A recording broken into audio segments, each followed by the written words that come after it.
Look around your office. Really look.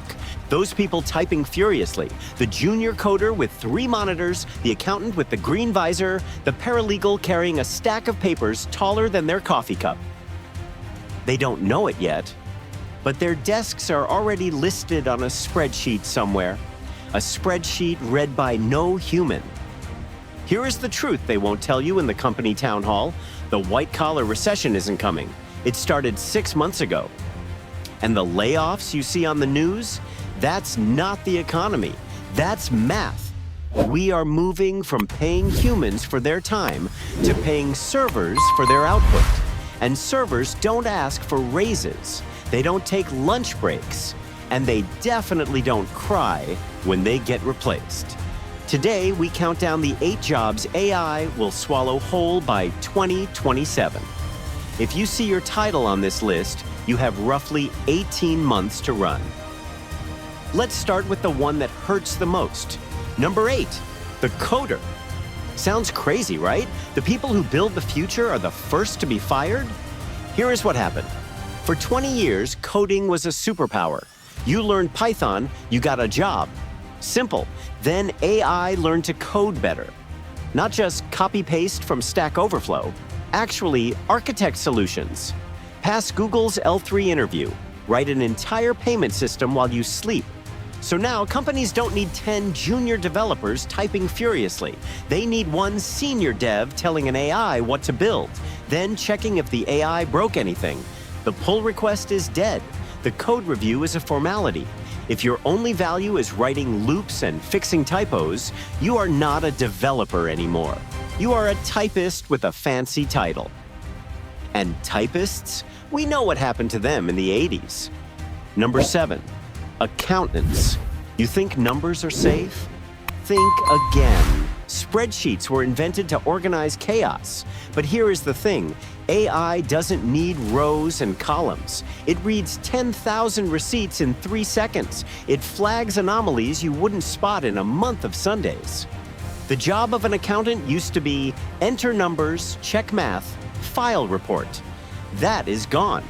The new job is ask the AI if the numbers are lying.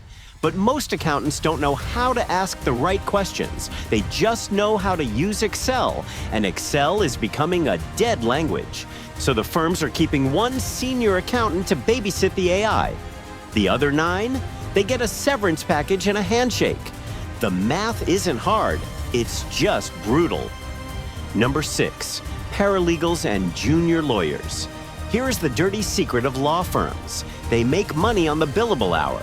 Every minute you spend reading a document, they charge a client.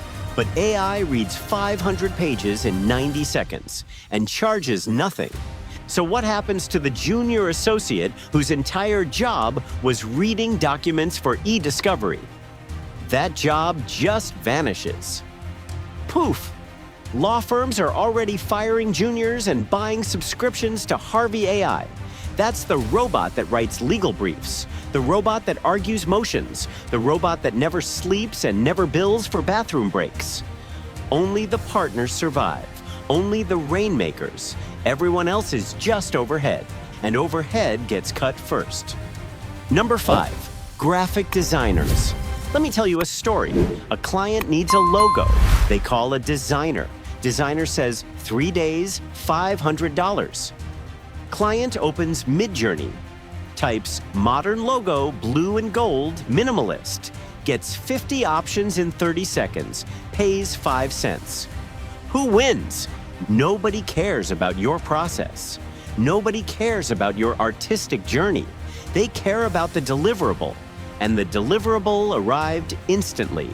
Midjourney version 7 can generate 500 logos while you sleep. It can illustrate a children's book in an hour. It can design a billboard in the time it takes you to open Photoshop. The graphic designer isn't obsolete because they lack talent. They are obsolete because speed is the only currency that matters now. And against a machine that never tires, speed is a losing game. Number 4, translators. Remember when Google Translate was a joke? Bad grammar, weird phrasing, couldn't handle slang. That's over. Real-time dubbing exists now. AI watches a video of you speaking English. It changes your lip movements. It generates a voice in perfect Japanese with the same emotion, the same pauses, the same sarcasm. No human translator can compete with that. The only thing keeping translators employed was nuance, the idea that a machine couldn't understand culture. But machines learn culture faster than humans do because they read everything, every book, every movie, every angry tweet. So why pay a human to translate 1,000 words when a server does it in half a second? You don't. You just don't. Number 3, financial analysts. Greed and fear drive the stock market. That's what they teach you in business school. Human emotion makes prices move. But here is the problem. Emotion is a bug. It makes you buy high and sell low. It makes you panic. AI doesn't panic. AI doesn't get greedy. AI just executes. 78% of stock market volume is already algorithmic. The human analyst is just a warm body. They sit in a meeting and explain why the AI bought the stock yesterday. They add narrative to numbers. But nobody needs the narrative. They need the trade. So the banks keep one analyst to babysit the algorithm. The rest get thank you notes in a cardboard box. Your gut feeling about the market? Cute. The machine already traded on it 6 milliseconds ago. Number 2, researchers and report writers. You want to know why academia is collapsing? Here it is. A PhD student spends 3 months reading 200 papers to write a literature review. AI does it in 4 minutes and finds connections the human missed. The value used to be in finding the answer, digging through the archives, synthesizing knowledge. But now, knowledge is cheap, it's free, it's everywhere. The only thing that matters is what you do with the answer. Can you build a bridge? Can you cure a disease? Can you sell a product? Theory is dead, application is king. And if your entire job is just summarizing things, the machine has bad news for you. Number 1, executive assistants, the gatekeepers, the schedulers, the email filters. If your job is coordinating calendars, booking travel, or taking meeting minutes, you are already extinct. You just haven't stopped breathing yet. AI agents negotiate meeting times with other AI agents. Humans never see the chat log, never get the email thread. It just happens. Your calendar optimizes itself. Your inbox filters itself. Your travel books itself. So what does an executive assistant do now? Nothing. That's the answer. Nothing. The gatekeepers became the gates, and the gates just got welded shut. Let me be clear, this isn't a doom scroll, this is a roadmap. The people who survive aren't the ones who fight the AI, they aren't the ones who ignore it, they are the ones who hold the leash. The only job security left is accountability.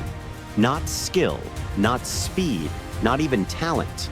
Accountability. Can you be the human who says, yes, this is correct?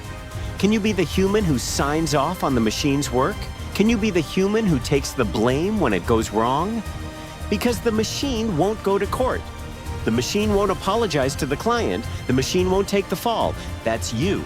That's your job now. They aren't hiring prompt engineers anymore. That was 2024. They are hiring execution managers. People who can look at AI output, make a judgment call, and own the result. Learn orchestration, not execution. Learn oversight, not typing. Learn to ask the right questions, not give the right answers. Adapt or audit.